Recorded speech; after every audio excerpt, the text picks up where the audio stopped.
சீர்காழி சாரடி மாரியம்மன் கோவிலில் நடைபெற்ற தீமிதி திருவிழாவில் ஏராளமான பக்தர்கள் தீக்குண்டத்தில் இறங்கி நேர்த்திக்கடன் செலுத்தினர். மயிலாடுதுறை மாவட்டம் சீர்காழியில் தோப்படி எனும் சாரடி மாரியம்மன் கோவில் அமைந்துள்ளது. தர்மபுரம் ஆதீனத்திற்குட்பட்ட இந்த கோவிலில் பங்குனி மாதம் உற்சவம் பூச்சொரிதலுடன் தொடங்கி நடைபெற்று வருகின்றது. இவ்விழாவின் முக்கிய நிகழ்வான தீமிதி திருவிழா நேற்று மாலை நடைபெற்றது. இதையொட்டி கோவில் முன்பு அமைக்கப்பட்டிருந்த தீக்குண்டத்தில் ஏராளமான பக்தர்கள் இறங்கி தீமிதித்து அம்மனை வழிபட்டனர். மேலும் பக்தர்கள் சிலர் தங்கள் குழந்தைகளுடன் தீமிதித்து நேர்த்திக்கடன் செலுத்தினர். சீர்காழி போலீசார் பாதுகாப்பு பணியில் ஈடுபட்டனர்.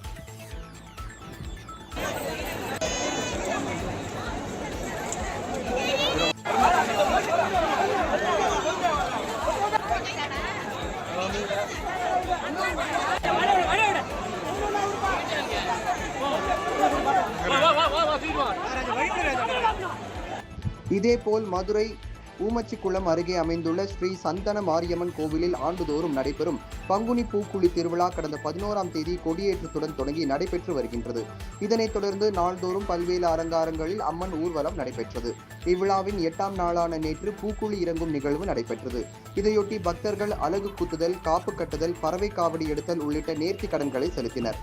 பின்னர் அம்மனுக்கு சிறப்பு அபிஷேகம் நடைபெற்றதை தொடர்ந்து சந்தன மாரியம்மன் அலங்கரிக்கப்பட்ட சப்பரத்தில் வீதி உலா வந்து பூக்குழி திடலை அடைந்தது. இதனைத் தொடர்ந்து ஊமச்சிக்குளம் மற்றும் அதனை சுற்றியுள்ள கிராமத்தை சேர்ந்தவர்கள் பூக்குழி இறங்கி வேண்டுதல்களை நிறைவேற்றினர். பாதுகாப்பு ஏற்பாடுகளை ஊமச்சிக்குளம் போலீசார் ஈடுபட்டனர்.